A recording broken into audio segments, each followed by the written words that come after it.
So I've been kind of feeling a little sick this week. So what thing I've been doing is I rewatched Avatar: The Last Airbender. So that's what I'm here to do. Avatar: The Last Airbender. Alright, so Avatar: The Last Airbender was a cartoon on Nickelodeon from 2005 to 2008. I did not watch Avatar: The Last Airbender when it was first on TV. I watched it a little later. And I have to say, this is a really great show. So the basic premise of the show is the Fire Nation has waged war on the entire world. And they're trying to conquer the world. And they pretty much almost won. And the only person who can stop the Fire Nation is someone called the Avatar. Now what's cool about Avatar, it creates this entire world. It comes up with these powers of bending. You have the elements of fire, water, earth, and air. And only the Avatar can control all four elements. The last Avatar disappeared 100 years ago, and because he disappeared, the world threw into unbalance. Now, one thing I really like about Avatar, it's one of the few shows, I think like this show and like Breaking Bad are one of the few shows that it gets better as the show keeps going on. Like, every episode of Avatar: The Last Airbender makes it better and better. The first season, I will say it's a little kiddie, but eventually you can get past it, and there are some serious moments. Like, it gets really serious in season 3 and season 2, but there's always those kid elements in the show. One thing I cannot help but to address is the Star Wars comparisons between Avatar and Star Wars.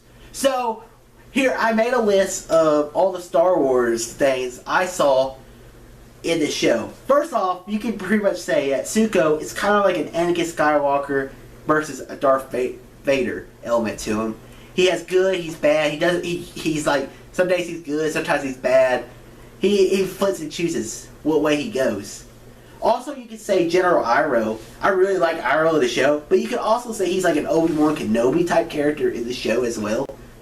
He always speaks in riddles. He doesn't, or he could say he's like a Yoda type character. But I'm gonna say more Obi-Wan because of the older factor. But Obi-Wan in Star Wars Episode 4, 5, and 6, he always spoke in riddles. He never told whole truths. He always wanted you to figure it out. That's what Iroh does. He was a good teacher for Zuko in firebending and life itself.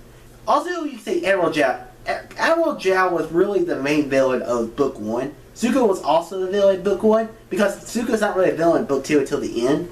But General Zhao could really remind you of a Grand Moff Tarkin from Star Wars. Not as cool as Grand Moff Tarkin, because Grand Moff Tarkin's awesome. But General Zhao is pretty cool. It's a cool villain. Now, the biggest reference to Star Wars throughout the whole series is the Book 2 ending. Book 2 ending, you have Aang. He goes off to master the Avatar state. And what happens is he decides to leave early because he sees a vision of Katara being killed or being in prison. And it's pretty much taken right off the pages of Empire Strikes Back, where Luke has a vision of Han, Leia, and Chewie. They're being captured and being tortured by the Empire. And he sees the future. And his first thing to do is to leave his training. And Yoda says, finish your training. You will regret it if you don't. And we see the events in Empire Strikes Back. Luke, he gets his arm chopped off. He loses the battle. Han gets carbonized. So all that was going to happen no matter what. Now, Aang, he leaves. He doesn't master the Avatar state. And he's pretty much about to die. And he pretty much almost gets killed by a Sula. So it's pretty much taken right off the pages from Empire Strikes Back to Avatar.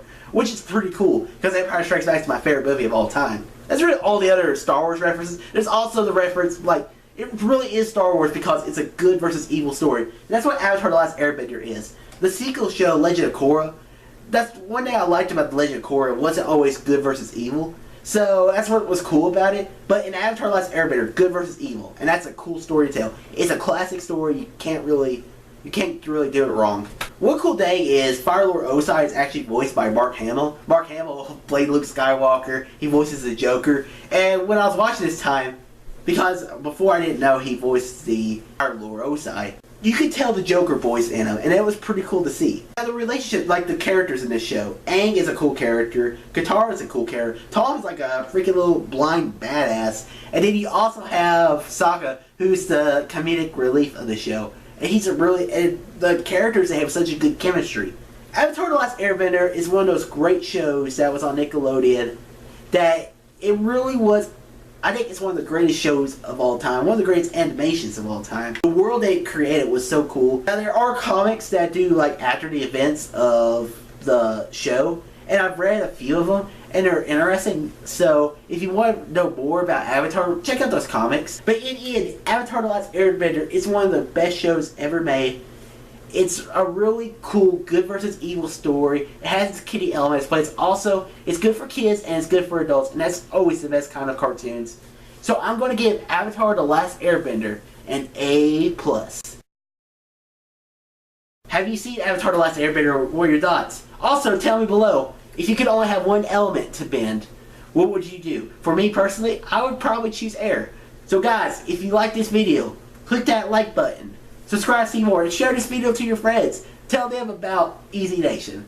All too easy.